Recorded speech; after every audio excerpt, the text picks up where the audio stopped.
கரூர் மாவட்டத்தில் கொரோனா தடுப்பு பணிகள் குறித்து ஆய்வு செய்வதற்காக சென்ற முதலமைச்சர் எடப்பாடி பழனிசாமி 118 கோடி ரூபாய் மதிப்பிலான முடிவுற்ற பணிகளை துவக்கி வைத்து 627 கோடி ரூபாய் மதிப்பிலான புதிய திட்டப் பணிகளுக்கு அடிக்கல் நாட்டினார். கரூர் மாவட்ட ஆட்சியர் அலுவலகத்தில் நடைபெற்ற நிகழ்வில் 35 கோடி ரூபாய் மதிப்பில் பயனாளிகளுக்கு நலத்திட்ட உதவிகளையும் முதலமைச்சர் வழங்கினார். தொடர்ந்து மாவட்டத்தில் நடைபெற்ற வளர்ச்சித் திட்டப் பணிகள் குறித்தும் கொரோனா தடுப்பு நடவடிக்கைகள் குறித்தும் அனைத்து துறை அதிகாரிகளுடன் ஆலோசனை மேற்கொண்டார். பின்னர் செய்தியாளர்களை சந்தித்த முதலமைச்சர் கொரோனா தடுப்பூசி கண்டுபிடிக்கப்பட்டால் தமிழக மக்களுக்கு இலவசமாக செலுத்தப்படும் என்று தெரிவித்தார். விவசாயிகளுக்கு அரசு தொடர்ந்து இலவச மின்சாரத்தை வழங்கும் என்றும் முதலமைச்சர் எடப்பாடி பழனிசாமி கூறினார். இந்த கொரோனா வைரஸ் பரவலை தடுப்பதற்கு உலக சுகாதாரத்துறை, மத்திய சுகாதாரத்துறை, அம்மாவுடைய அரசு நியமிக்கப்பட்ட மருத்துவ நிபுணர் குழு எல்லாம் அவ்வப்போது கொடுக்கப்படுகிற ஆலோசனையை ஏற்று அம்மாவுடைய அரசு செயல்படுத்தியதன் காரணமாக இன்றைக்கு கொரோனா வைரஸ் பரவல் தமிழகத்திலே கட்டுப்பாட்டுகள் கொண்டு வரப்பட்டுள்ளன. அந்த தொற்றை குணப்படுத்தக்கூடிய வேக்சின் வந்த உடனே தமிழ்நாட்டில் கண்ட அனைத்து மக்களுக்கும் இலவசமாக அரசின் சார்பாக அந்த மருந்து வழங்கப்படும். நான் ஏற்கனவே இங்கே நம்முடைய மின்துறை அமைச்சரும் இங்கே தான் கேட்டார். அம்மாவுடைய அரசை பொறுத்த வரைக்கும் விவசாயிகள் பாதிக்கப்படுகின்ற எந்த திட்டமாக இருந்தாலும் நாங்கள் ஏற்றுக்கொள்ள மாட்டோம். விவசாயிகளுக்கு தொடர்ந்து இலவச மின்சாரம் அம்மாவுடைய அரசு வழங்கும். செங்கல்பட்டு பேருந்து நிலையத்தில் இன்று சுகாதாரத்துறை செயலாளர் ராதாகிருஷ்ணன் திடீர் ஆய்வு மேற்கொண்டார். அப்போது அங்கிருந்த பயணிகள் மற்றும் பொதுமக்களிடம் முகக்கவசம் அணிவது குறித்து அவர் விழிப்புணர்வு ஏற்படுத்தினார். பின்னர் செய்தியாளர்களை சந்தித்த ராதாகிருஷ்ணன் மக்களின் ஒத்துழைப்பால் தமிழகத்தில் 60,000 இருந்த கொரோனா தொற்று எண்ணிக்கை தற்போது 1000 குறைந்துள்ளதாக தெரிவித்தார். மேலும் கொரோனா கட்டுப்பாட்டு விதிகளை மீறியதாக தமிழகத்தில் இதுவரை 12 லட்சம் பேரிடம் 9 கோடி ரூபாய் அபராதம் வசூலிக்கப்பட்டுள்ளதாகவும் சுகாதாரத்துறை செயலாளர் ராதாகிருஷ்ணன் கூறினார். ஒரு காலகட்டத்தில் இது ஒரு 60,000 ரேஞ்சுக்கு இருந்தது. இது எதனால இப்படி கம்மியாச்சுன்னா பொதுமக்களோட ஒத்துழைப்பு, அவங்க மாஸ்க் போட்டுருந்தாங்க, தள்ளி நின்னாங்க, அதே மாதிரி அனைத்து பொது சுகாதார வழிமுறைகளை பின்பற்றினாங்க. தனியார் செய்யக்கூடிய நிறுவனங்கள் அரசு நிறுவனம் கூட இருக்கலாம். அங்க கொள்ளை நோய் சட்டம், பொது சுகாதார சட்டம், பேரிடர் மேலாண்மை சட்டத்தில் அவங்க மேல நடவடிக்கை இருக்கும். ஒரு பக்கம் ஃபைனை பொறுத்தவரை 12 லட்சம் நபர்களுக்கு சுமார் 9.83 கோடி ரூபாய் ஃபைன் போட்டிருக்கோம். பட் அது எங்களுக்கு திருப்தி அளிக்கலைங்க. அது ஒரு எண்ணிக்கை. பட் எங்களுக்கு இந்த எப்படி போனாலும் ஒரு 2 பேர் இல்லாம இருக்காங்க. அதுதான் எங்களுக்கு வேதனையா இருக்கு. சென்னை பழைய வண்ணாரப்பேட்டை பகுதியில் செய்தியாளர்களை சந்தித்த அவர் வரும் சட்டமன்ற தேர்தலில் ரஜினி, கமல் இணைந்தாலும் அதிமுகவுக்கு எந்த பாதிப்பும் இல்லை என்று தெரிவித்தார்.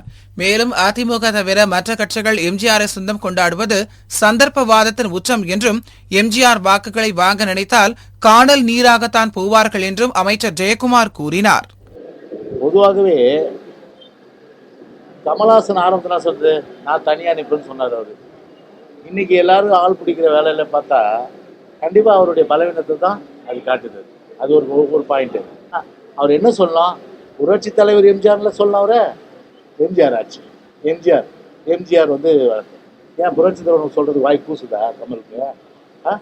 அப்படி உள்ளொன்று வைத்து புறம் ஒன்று வைத்து இன்னைக்கு எப்படியாவது எம்ஜிஆருடைய வாக்கு, புரட்சி தலைவர் எம்ஜிஆருடைய வாக்குகளை, புரட்சி தலைவர் தொண்டருடைய வாக்குகளை, புரட்சி தலைவர் ரத்தங்களுடைய வாக்குகளை வாங்கலாம் நினைத்தால் அது திரு கமலுக்கும் சரி மற்றவர்களுக்கும் சரி காணல் நீராகத்தான் நிச்சயமாக முடியும். தென்காசி மாவட்டம் ஊத்துமலை காவல் நிலைய எல்லைக்குட்பட்ட ஆலங்குளம் அடுத்த ரெட்டியார்பட்டியைச் சேர்ந்த இசக்கித்துறை என்ற ஆட்டோ ஓட்டுநர் அதே பகுதியைச் சேர்ந்த ஒருவரை சவாரிக்கு அழைத்து சென்றுள்ளார். இந்நிலையில் ரெட்டியார்பட்டி ஊத்துமலை ரோட்டில் உள்ள ஒரு புதிய கட்டிடத்தில் இசக்கித்துறை சரமாரியாக வெட்டப்பட்டு உயிரிழந்து கிடந்துள்ளார். இதனை கண்ட அப்பகுதி மக்கள் அளித்த தகவலின் பேரில் சம்பவ இடத்திற்கு வந்த ஊத்துமலை காவல்துறையினர் உடலை கைப்பற்றி பிரேத பரிசோதனைக்காக நெல்லை அரசு மருத்துவமனைக்கு அனுப்பி வைத்தனர். இதனை அடுத்து கொலை செய்த குற்றவாளிகளை உடனடியாக கைது செய்ய கோரி உறவினர்கள் சாலை மறியலில் ஈடுபட்டனர். கிருஷ்ணகிரி மாவட்டம் வேப்பனப்பள்ளி மற்றும் அதன் சுற்றுவட்டார பகுதிகள் பெரும்பாலும் வனப்பகுதிகளை கொண்டதாகும். இந்த வனப்பகுதியில் இருக்கும் வன விலங்குகள் அவ்வப்போது அருகிலுள்ள கிராமங்களுக்கு புகுந்து விடுவது வழக்கம். இந்நிலையில் கிருஷ்ணகிரி மாவட்டம் வேப்பனப்பள்ளி அடுத்த பச்சைமலை முருகன் கோவில் பகுதியில் 12 அடி நீள மலைப்பாம்பு ஒன்று சாலையை கடந்தது. இதனால் அந்த பகுதி வழியாக வந்த வாகன ஓட்டிகள் அச்சமடைந்தனர். செங்கல்பட்டு மாவட்ட ஆட்சியர் அலுவலகத்தில் தேசிய குழந்தைகள் உரிமை ஆணையம் சார்பில் ஆய்வுக் கூட்டம் நடைபெற்றது. இந்த ஆய்வுக் கூட்டம் தேசிய குழந்தை நல உரிமை பாதுகாப்பு ஆணைய உறுப்பினர் ஆனந்த் மற்றும் மாவட்ட ஆட்சியர் ஜான் லூயிஸ் தலைமையில் நடைபெற்றது. இதில் பேசிய ஆனந்த், செங்கல்பட்டு மாவட்டத்தில் குழந்தைகள் பாதுகாப்பிற்காக சிறப்பு கண்காணிப்பு குழு மாவட்ட ஆட்சியர் தலைமையில் அமைக்கப்பட்டுள்ளதாகவும், அனைத்து கிராமங்களிலும் குழந்தைகளுக்கு எதிராக நடைபெறும் குற்ற சம்பவங்களை கண்காணித்து உடனுக்குடன் மாவட்ட நிர்வாகத்திற்கு தகவல் தெரிவித்தால் அந்த தகவலின் அடிப்படையில் பாதிக்கப்பட்ட குழந்தைகளுக்கு எதிராக நடைபெறும் குற்ற சம்பவங்கள் தடுக்கப்படும் என்றும் கூறினார். கிருஷ்ணகிரி மாவட்டம் ஓசூர் ரயில்வே நிலையத்தின் தண்டவாளம் அருகே உள்ள புதரில் அழுகிய நிலையில் சடலம் கிடப்பதாக அப்பகுதியினர் ரயில்வே போலீசாருக்கு தகவல் அளித்துள்ளனர். இதனை அடுத்து சம்பவ இடத்திற்கு வந்த ரயில்வே போலீசார் புதரில் கிடந்த 55 வயது மதிக்கத்தக்க ஆண் சடலத்தை மீட்டு பிரேத பரிசோதனைக்காக ஓசூர் அரசு மருத்துவமனைக்கு அனுப்பி வைத்தனர். மேலும் இதுகுறித்து வழக்கு பதிவு செய்த போலீசார் இறந்தவர் யார், இது கொலையா தற்கொலையா என்கிற கோணத்தில் விசாரணை மேற்கொண்டு வருகின்றனர். கள்ளக்குறிச்சி மாவட்டம் உளுந்தூர்பேட்டை அடுத்த கெடிலம் தனியார் திருமண மண்டபத்தில் தமிழ்நாடு பத்திரிகையாளர் சங்கத்தின் நிர்வாகிகள் ஆலோசனைக் கூட்டம் மாநில துணை பொதுச் செயலாளர் ஆர்.கே. முருகன் தலைமையில் நடைபெற்றது. இந்த கூட்டத்தில் மாநில தலைவர் டி.எஸ்.ஆர். சுபாஷ் கலந்து கொண்டு சிறப்புரையாற்றினார். அப்போது பேசிய அவர், நாட்டின் முதுகெலும்பாக இருக்கும் தங்கள் நேர்மையிலிருந்து ஒருபோதும் மாறக்கூடாது என்றும் அரசியல்வாதிகள் மிரட்டலுக்கு அடிபணியக்கூடாது என்றும் தெரிவித்தார். புதுச்சேரியில் அதிகாலையில் இருந்து தொடர்ந்து கனமழை பெய்தது. இதனால் லாஸ்பேட்டை பகுதியில் மழைநீர் வெள்ளம் சூழ்ந்துள்ளதால் இருசக்கர வாகனங்கள் மற்றும் கார்கள் மழைநீரில் ஊர்ந்து சென்றது. ஏற்கனவே புதுச்சேரியில் பெய்த கனமழையால் அவதிப்பட்டு வந்த மக்கள் தற்போது மீண்டும் மழை பெய்து வருவதால் கவலையடைந்துள்ளனர். காஞ்சிபுரம் மாவட்டம் ஸ்ரீபெரும்புத்தூரில் உள்ள போந்தூர் கிராமத்தில் கார் இருக்கை தயாரிக்கும் தனியார் தொழிற்சாலை உள்ளது. இங்கு தயார் செய்யப்படும் கார் இருக்கைகள் உள்நாடு வெளிநாடுகளுக்கு ஏற்றுமதி செய்யப்படுகிறது. இந்த தொழிற்சாலையில் இருந்து வெளியேற்றப்படும் கழிவுப் பொருட்களை தொழிற்சாலையின் அருகே கொட்டி வைக்கப்பட்டிருந்தது. இந்நிலையில் இந்த கழிவுப் பொருட்கள் திடீரென தீப்பிடித்தது. இதனால் அப்பகுதி முழுவதும் கடும் புகை மூட்டம் ஏற்பட்டது. அப்பகுதியை சுற்றி சுமார் 5 கிலோமீட்டர் தூரம் வரை புகை மண்டலமாக காட்சியளித்தது. இதுகுறித்து தகவல் அறிந்து வந்த ஸ்ரீபெரும்புத்தூர் தீயணைப்பு வீரர்கள் சுமார் 2 மணி நேரத்திற்கும் மேலாக போராடி தீயை அணைத்தனர். இதுகுறித்து போலீசார் விசாரணை நடத்தி வருகிறார்கள். திண்டுக்கல் மாவட்டம் வேடசந்தூர் தாலுகா தொட்டனம்பட்டியை சேர்ந்த கிருஷ்ணன் என்பவர் தனது மகன் மல்லீஸ் முருகனுடன் கடையில் நின்று பேசிக் கொண்டிருந்தார். அப்போது இருசக்கர வாகனத்தில் வந்த மர்ம நபர்கள் மறைத்து வைத்திருந்த ஆயுதங்களை எடுத்து மல்லீஸ் முருகனையும் அவரது தந்தையையும் வெட்டியுள்ளனர். இதில் மல்லீஸ் முருகன் தப்பிச் சென்ற நிலையில் கிருஷ்ணனை தாக்கிய கும்பல் அங்கிருந்து தப்பிச் சென்றது. இதனையடுத்து கிருஷ்ணனின் உறவினர்கள் அளித்த புகாரின் பேரில் சம்பவ இடத்திற்கு விரைந்து வந்த எரியோடு காவல்துறையினர் கிருஷ்ணனை மீட்டு திண்டுக்கல் அரசு மருத்துவமனைக்கு அனுப்பி வைத்தனர். மேலும் இதுகுறித்து வழக்கு பதிவு செய்து விசாரணை மேற்கொண்டு வருகின்றனர். மதுரை விமான நிலையத்தில் இருந்து துபாய், சிங்கப்பூர், இலங்கை உள்ளிட்ட நாடுகளுக்கும் சென்னை, டெல்லி, பெங்களூர், கோவை உள்ளிட்ட நகரங்களுக்கும் விமானங்கள் இயக்கப்பட்டு வருகின்றன. இந்நிலையில் மதுரை விமான நிலையத்தை சர்வதேச விமான நிலையமாக தரம் உயர்த்தியதில் இருந்து விமான நிலையத்திற்கு வருகை தரும் பயணிகளும் அவர்களது வாகனங்களின் எண்ணிக்கையும் உயர்ந்து வருகின்றன. இதனைத் தொடர்ந்து வாகனங்களின் எண்ணிக்கையின் அதிகரிப்பாலும் விமான நிலையத்திற்கு செல்லக்கூடிய நெடுஞ்சாலையானது குறுகிய சாலையாக இருப்பதனாலும் போக்குவரத்து நெரிசல் ஏற்பட்டுள்ளது. இதனை தடுக்கும் வகையில் பொதுமக்களின் வேண்டுகோளை ஏற்று நெடுஞ்சாலைத்துறையினர் சாலை விரிவாக்கப் பணிகளை தொடங்கியுள்ளனர். விருதுநகர் மாவட்டம் ஸ்ரீவில்லிபுத்தூர், வெம்பக்கோட்டை ஆகிய ஒன்றியங்களில் 35 கிராமங்களில் செயல்பட்டு வரும் வான்முகில் தொண்டு நிறுவனம் சார்பில் ஆலங்குளம் அருகே உள்ள திருவேங்கடபுரத்தில் அகில உலக மனித உரிமை தினம் கடைபிடிக்கப்பட்டது. இதனைத் தொடர்ந்து மனித உரிமை விழிப்புணர்வு பிரச்சாரமும் கருத்தரங்கமும் நடைபெற்றது. வான்முகில் அமைப்பின் திட்ட மேலாளர் அருள் தலைமையில் நடைபெற்ற இந்த நிகழ்வில் வான்முகில் அமைப்பின் கிராம வழிகாட்டுநர்கள் செல்வி முத்துலட்சுமி, பாண்டிச்செல்வி ஆகியோர் முன்னிலை வகித்தனர். இதில் சிறப்பு விருந்தினர்களாக கை கொடுக்கும் கை அமைப்பின் துணை மேலாளர் ஜெயபிரகாஷ் கலந்து கொண்டு சிறப்புரையாற்றினார். மனித உரிமை காப்போம், காப்போம், காப்போம். மனித உரிமை. இந்த நிகழ்வில் மனித உரிமையை கலாச்சாரமாக்குவோம் என்ற கோஷத்தை முன்வைத்து இங்கு கருத்தரங்கும் பேரணியும் நடைபெற்றது. மற்றவர்களை மதிக்க வேண்டும், குழந்தைகளை, பெண்களை, தொழிலாளர்களை, மாற்றுத்திறனாளிகளை மனித உரிமை கண்ணோட்டத்தோடு அணுக வேண்டும் என்ற சிந்தனையை இந்த கருத்தரங்கின் மூலம் மக்கள் தெரிந்து கொண்டார்கள். காஞ்சிபுரம் நகராட்சி அலுவலகத்தில் கழிவுநீர் எடுக்கும் லாரி உரிமையாளர்கள் மற்றும் தொழிலாளர்களுக்கான விழிப்புணர்வு கூட்டம் நடைபெற்றது. இந்த கூட்டத்தில் கலந்து கொண்டு பேசிய நகராட்சி ஆணையர் மகேஸ்வரி, வீடுகளில் உள்ள செப்டிக் டேங்க் கழிவுநீரை பாதுகாப்புடன் எடுக்க வேண்டும், தொட்டி உள்ளே இறங்கி பார்க்கக்கூடாது, இத்தொழிலில் ஈடுபடும் தொழிலாளர்கள் மாஸ்க், ஆக்ஸிஜன் சிலிண்டர், கையுறை போன்றவற்றை கட்டாயம் பயன்படுத்த வேண்டும், வீடுகளில் எடுக்கப்படும் கழிவுநீர் தன்மையை ஆய்வுக்கு உட்படுத்த வேண்டும், கழிவுநீரை பிற இடங்களில் கொட்டாமல் நத்தைப்பேட்டையில் உள்ள கழிவுநீர் சுத்திகரிப்பு நிலையத்தில் உள்ள தொட்டிகளில் கொட்ட வேண்டும் என்று அறிவுறுத்தினார். அவ்வாறு பிற இடங்களில் கழிவுநீரை கொட்டினால் 25,000 ரூபாய் முதல் 2 லட்சம் ரூபாய் வரை அபராதம் விதிக்கப்படும் என்று காஞ்சிபுரம் பெருநகராட்சி ஆணையர் மகேஸ்வரி கழிவுநீர் லாரி உரிமையாளர்களை எச்சரித்தார். கடலூர் மாவட்டம் சிதம்பரம் அண்ணாமலை பல்கலைக்கழகத்தில் செயல்பட்டு வரும் மருத்துவக் கல்லூரி தமிழக அரசின் கட்டுப்பாட்டின் கீழ் வந்த பிறகும் கல்லூரி நிர்வாகம் மாணவர்களிடம் அரசு நிர்ணயித்த கட்டணத்தை வசூலிக்காமல் அதிக கட்டணம் வசூலிப்பதாக மாணவ மாணவிகள் குற்றம் சாட்டுகின்றனர். இதனை கண்டித்து மருத்துவக் கல்லூரி மாணவ மாணவிகள் தொடர் போராட்டத்தில் ஈடுபட்டு வருகின்றனர்.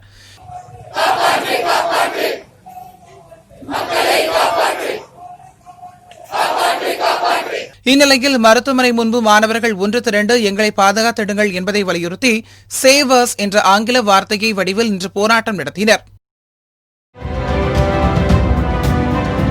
திருவண்ணாமலை மாவட்டம் வந்தவாசி அடுத்த மழையூர் கிராமத்தைச் சேர்ந்த ராமச்சந்திரன் என்பவர் தனது நண்பர் பத்மநாபனுக்கு வந்தவாசியில் உள்ள நகைக்கடையில் தவணையில் பணம் செலுத்தும் முறையில் நகை வாங்கி கொடுத்தார். இதற்கான கடனை பத்மநாபன் சரிவர செலுத்தாததால் ராமச்சந்திரனுக்கும் பத்மநாபனுக்கும் இடையே தகராறு ஏற்பட்டுள்ளதாக கூறப்படுகிறது. இதில் ஆத்திரமடைந்த ராமச்சந்திரனின் ஆதரவாளர்கள் பத்மநாபனை தாக்கியுள்ளனர். இதுகுறித்து பத்மநாபன் அளித்த புகாரின் பேரில் வழக்கு பதிவு செய்த வட வணக்கம்பாடி காவல் உதவி ஆய்வாளர் சம்பத் ராமச்சந்திரனை கைது செய்தார். இதனால் காவல் உதவி ஆய்வாளர் சம்பத் மீது ஆத்திரத்தில் இருந்த ராமச்சந்திரன் ஜாமீனில் வெளிவந்த பின்னர் வட வணக்கம்பாடி காவல் நிலையம் எதிரே நிறுத்தி வைக்கப்பட்டிருந்த காவல் உதவி ஆய்வாளர் சம்பத்தின் இருசக்கர வாகனத்தை எரித்துள்ளார். இதைக் கண்ட அங்கிருந்த காவல்துறையினர் தீயை அணைத்தனர். இதனைத் தொடர்ந்து ராமச்சந்திரனை கைது செய்த காவல்துறையினர் அவரிடம் விசாரணை மேற்கொண்டு வருகின்றனர். மயிலாடுதுறை மாவட்டம் சீர்காழி நகராட்சிக்கு உட்பட்ட சாலைகளில் தினம்தோறும் 50க்கும் மேற்பட்ட மாடுகள் சுற்றித் திரிவதால் சாலையில் செல்லும் வாகன ஓட்டிகள் விபத்தில் சிக்கும் சம்பவங்கள் அதிகரித்துள்ளது. மேலும் இந்த மாடுகள் கடைகளில் புகுந்து பொருட்களை தின்று அட்டகாசம் செய்வதாகவும் கூறப்படுகிறது. மாடுகளின் உரிமையாளர்கள் மாடுகளை முறையாக பராமரிக்காமல் சாலைகளில் அவிழ்த்து விடுவதால் இதுபோன்ற விபத்துகள் ஏற்படுவதாக கூறும் வாகன ஓட்டிகள் மற்றும் கடை வியாபாரிகள் இது தொடர்பாக பலமுறை சீர்காழி நகராட்சி ஆணையரிடம் புகார் அளித்தும் எந்தவித நடவடிக்கையும் எடுக்கப்படவில்லை என்று குற்றம் சாட்டுகின்றனர். எனவே மாவட்ட நிர்வாகம் உடனடியாக இதில் தலையிட்டு மாடுகளை பிடித்து அதன் உரிமையாளர்களுக்கு தக்க தண்டனை வழங்க வேண்டும் என்று வாகன ஓட்டிகள் மற்றும் வியாபாரிகள் கோரிக்கை விடுத்துள்ளனர். எங்க பகுதியில் சுற்றி திரிகிற மாடுகளை பிடிச்சு அதை பசுமரத்துக்கு அனுப்பி உரிய நடவடிக்கை நீங்கள் எடுக்கணும். இதெல்லாம் வர்த்தகர்கள் ஒரு நாளும் தினம் ஒரு பெரிய போராட்டத்தை நடத்திக்கிட்டு இருக்கோம். ஏன்னா கடைக்கு வரவங்க ஒரு மளிகை ஜாமான் வாங்கி வச்சுட்டு ஒரு ஜாமான் வாங்க முடியல, ஒரு சாப்பாடு வாங்கி வச்சுட்டு ஒன்றும் பண்ண முடியல, உடனே மாடு அவுத்துட்டு போகுது. விரட்டினா வண்டியில் போகிறவங்க குறுக்க விழுவுறாங்க, வண்டியில் விழுவுறாங்க. இதனால் டெய்லி ஒரு ஆக்சிடென்ட் நடக்குது. சென்னை கத்திப்பாரா மேம்பாலம் அருகே அமைந்துள்ள லீ மெரிடியன் தனியார் விடுதி அருகே உள்ள சாலையில் திடீரென 7 அடி நீளமும் 2 அடி ஆழமும் கொண்ட பள்ளம் ஏற்பட்டுள்ளது. இதனையடுத்து தகவல் அறிந்து சம்பவ இடத்துக்கு வந்த போக்குவரத்து காவல்துறையினர் போக்குவரத்தை சீரமைத்து சாலையை சரி செய்யும் பணியில் ஈடுபட்டனர். துபாயில் இருந்து மதுரை விமான நிலையத்திற்கு பயணிகள் விமானம் வந்தது. இந்த விமானத்தில் வந்த பயணிகளிடம் சுங்கத்துறை அதிகாரிகள் சோதனை மேற்கொண்டனர். சோதனையில் 2 பயணிகளிடம் 42,50,000 ரூபாய் மதிப்புள்ள 850 கிராம் எடையுள்ள தங்கம் இருந்தது கண்டுபிடிக்கப்பட்டது. இதனையடுத்து அவற்றை பறிமுதல் செய்த சுங்கத்துறையினர் பயணிகள் இருவரையும் கைது செய்து அவர்களிடம் விசாரணை மேற்கொண்டு வருகின்றனர். மதுரை மாவட்டம் உசிலம்பட்டி அடுத்த கருக்கட்டான்பட்டியை சேர்ந்த ராமர் என்பவர் உசிலம்பட்டி காவல் நிலையத்தில் புகார் அளித்தார். அந்த புகாரில் தனது மகன் முருகனையும் மருமகள் சுகந்தியையும் உசிலம்பட்டி அதிமுக எம்எல்ஏ நீதிபதி கடத்தி சென்று 44 லட்சம் ரூபாய் பணம் கேட்டு அடித்து மிரட்டியுள்ளதாக குறிப்பிட்டுள்ளார். புகார் கொடுத்த சற்று நேரத்தில் முருகனும் சுகந்தியும் காவல் நிலையத்திற்கு வழக்கறிஞருடன் சென்றனர். அப்போது முருகனிடம் காவல்துறையினர் விசாரணை மேற்கொண்டனர். அந்த விசாரணையில் முருகன் தன்னிடம் எம்எல்ஏ நீதிபதி அடிக்கடி பணப்பெட்டி கொடுத்து வைப்பார் என்றும், கேட்கும்போது திருப்பிக் கொடுப்பேன், அப்படி கொடுத்த பெட்டியை திருப்பிக் கொடுத்த போது அதில் 44 லட்சம் ரூபாய் குறைவானதாகவும் அதை கொடுக்க வேண்டும் என்று கூறி தன்னையும் தனது மனைவியையும் எம்எல்ஏ அடித்து மிரட்டி தனது மனைவியிடம் இருந்த 25 சவரன் தங்க நகையை பறித்துக் கொண்டதாகவும் தெரிவித்தார். இந்த புகார் தொடர்பாக காவல்துறையினர் தொடர்ந்து விசாரணை மேற்கொண்டு வருகின்றனர். ஈரோட்டில் உள்ள அதிமுக கட்சி அலுவலகத்தில் புதிதாக அமைக்கப்பட்டுள்ள முன்னாள் முதல்வர்களான ஜெயலலிதா மற்றும் எம்ஜிஆரின் முழு உருவ சிலை திறப்பு விழா நிகழ்ச்சி நடைபெற்றது. இதில் பள்ளிக்கல்வி மற்றும் இளைஞர் நலன் விளையாட்டு மேம்பாட்டுத்துறை அமைச்சர் செங்கோட்டையன், சுற்றுச்சூழல் துறை அமைச்சர் KC கருப்பணன், தமிழ்நாடு சட்டமன்ற பேரவை துணைத் தலைவர் பொள்ளாச்சி ஜெயராமன் ஆகியோர் கலந்து கொண்டு முன்னாள் முதல்வர்களான ஜெயலலிதா மற்றும் எம்ஜிஆரின் முழு உருவ சிலையை திறந்து வைத்தனர். திருவள்ளூர் மாவட்டம் பெரியபாளையம் அடுத்த மதுரை வாசலில் ஹிந்துஸ்தான் யூனிவர் நிறுவனத்திற்கு சொந்தமான லின்பாக்ஸ் லாஜிஸ்டிக் தனியார் நிறுவனத்தில் சோப்பு, டீ தூள், உணவுப் பொருள் உள்ளிட்ட அத்தியாவசிய பொருட்களை விநியோகம் செய்யும் பணியில் 300க்கும் மேற்பட்ட ஒப்பந்த தொழிலாளர்கள் ஈடுபட்டு வந்தனர். இதனிடையே ஒப்பந்த தொழிலாளர்களை ஹிந்துஸ்தான் யூனிவர் நிறுவனம் உரிய காரணமின்றி பணி நீக்கம் செய்தது. இதனால் பாதிக்கப்பட்ட தொழிலாளர்கள் தங்களது குடும்பத்தினருடன் நிறுவன வாயிலை முற்றுகையிட்டு கண்டன ஆர்ப்பாட்டத்தில் ஈடுபட்டனர். அப்போது தங்களுக்கு மீண்டும் பணி வழங்க வேண்டும் என வலியுறுத்தி கண்டன கோஷங்களை எழுப்பினர். இதனையடுத்து சம்பவ இடத்துக்கு வந்த காவல்துறையினர் ஆர்ப்பாட்டத்தில் ஈடுபட்ட 100க்கும் மேற்பட்ட தொழிலாளர்களை கைது செய்தனர். வேளாண்மை சட்டங்களை திரும்பப் பெற வலியுறுத்தியும் டெல்லியில் போராடி வரும் விவசாயிகளுக்கு ஆதரவு தெரிவித்தும் திருவள்ளூர் மாவட்ட ஆட்சியர் அலுவலகத்தை அகில இந்திய விவசாயிகள் போராட்ட ஒருங்கிணைப்பு குழுவினர் முற்றுகையிட்டு காத்திருப்பு போராட்டத்தில் ஈடுபட்டனர். இந்த ஆர்ப்பாட்டத்தில் திருவள்ளூர் மனிதம் அறக்கட்டளை நிர்வாகிகள் பங்கேற்று விவசாயிகளுக்கு ஆதரவு தெரிவித்தனர். கள்ளக்குறிச்சி மாவட்டம் உளுந்தூர்பேட்டையில் இருந்து வேப்பூர் வரை உள்ள தேசிய நெடுஞ்சாலை தொடர் மழை காரணமாக முற்றிலும் சேதமடைந்து காணப்படுகிறது. இந்த சாலையை நெடுஞ்சாலைத்துறையினர் ஜல்லித்தார் கலவை கொண்டு சீரமைக்காமல் மண்கொட்டி சரி செய்து வருகின்றனர். திருச்சி டோல்வே பிரைவேட் லிமிடெட் நிறுவனத்தின் மூலம் இச்சாலையில் செல்லும் வாகனங்களிடமிருந்து நாள் ஒன்றுக்கு பல கோடி ரூபாய் சுங்கவரி வசூலிக்கப்படுவதாகவும், இவ்வாறு வசூலிக்கும் தொகையை முறையாக பராமரிக்காமல் மண்கொட்டி சாலையை சரி செய்யும் நிலை உளுந்தூர்பேட்டையில் நிலவி வருவதாகவும் கூறும் அப்பகுதி மக்கள் நெடுஞ்சாலையை சீரமைக்க மாவட்ட நிர்வாகம் நடவடிக்கை எடுக்க வேண்டும் என்று கோரிக்கை விடுத்துள்ளனர். காஞ்சிபுரம் மாவட்டம் சுங்குவார் சத்திரம் அடுத்த பட்டுமுடியார்குப்பம் கிராமத்தைச் சேர்ந்த சண்முகம் என்பவர் பட்டுமுடியார்குப்பம் கிராமத்தில் உள்ள தனது சொகுசு பங்களாவில் உறங்கிக் கொண்டிருந்தார். அப்போது முகமூடி அணிந்து கொண்டு வீட்டிற்குள் நுழைந்த 4 கொள்ளையர்கள் கத்தி முனையில் சண்முகத்தையும் அவரது மனைவியையும் மிரட்டி அவர்கள் அணிந்திருந்த நகைகளையும் வீட்டிலிருந்து சுமார் 40 சவரன் நகை மற்றும் வெள்ளிப் பொருட்களையும் கொள்ளையடித்துக் கொண்டு தப்பி சென்றுள்ளனர். இதுகுறித்து சண்முகம் சுங்குவார் சத்திரம் காவல் நிலையத்தில் புகார் அளித்ததன் பேரில் சம்பவ இடத்துக்கு வந்த ஆய்வாளர் மணிமாறன் தடயங்களை சேகரித்து விசாரணை மேற்கொண்டார்.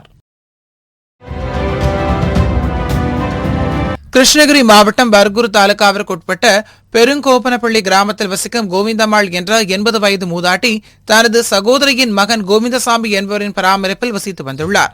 இந்நிலையில் கோவிந்தம்மாள் வீட்டில் இருந்த அடுப்பில் நெருப்பு மூட்டியுள்ளார். அடுப்பு எரிந்த வண்ணமே இருக்கும்போது மூதாட்டி அசந்து தூங்கியுள்ளதாக தெரிகிறது. அப்போது எதிர்பாராத விதமாக வீட்டில் இருந்த துணிமணிகள் எரிய தொடங்கியது. தீ வீடு முழுவதும் பரவியதில் மூதாட்டி தீயில் சிக்கி உடல் கருகி உயிரிழந்தார். விபத்து குறித்து தகவல் அறிந்து வந்த பர்கூர் தீயணைப்புத் துறையினர் மற்றும் காவல்துறையினர் தீயை அணைத்து மூதாட்டியின் உடலை மீட்டனர். மேலும் இந்த விபத்து குறித்து வழக்கு பதிவு செய்த காவல்துறையினர் விசாரணை மேற்கொண்டு வருகின்றனர். வேளாண் திட்டங்களை உடனடியாக திரும்பப் பெற வலியுறுத்தியும் டெல்லியில் போராடி வரும் விவசாயிகளுக்கு ஆதரவு தெரிவித்தும் ராணிப்பேட்டை மாவட்ட ஆட்சியர் அலுவலக வளாகத்தில் தமிழ்நாடு விவசாயிகள் சங்கத்தினர் கொட்டும் மழையிலும் காத்திருப்பு போராட்டத்தில் ஈடுபட்டனர். இதனையடுத்து போராட்டத்தில் ஈடுபட்டவர்களை காவல்துறையினர் கைது செய்தனர்.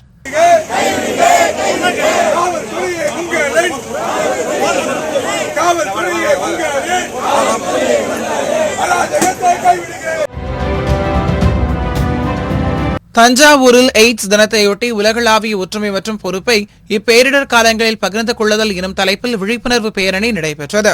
இந்த பேரணியை மாவட்ட ஆட்சியர் கோவிந்தராவ் கொடியசைத்து துவக்கி வைத்தார்.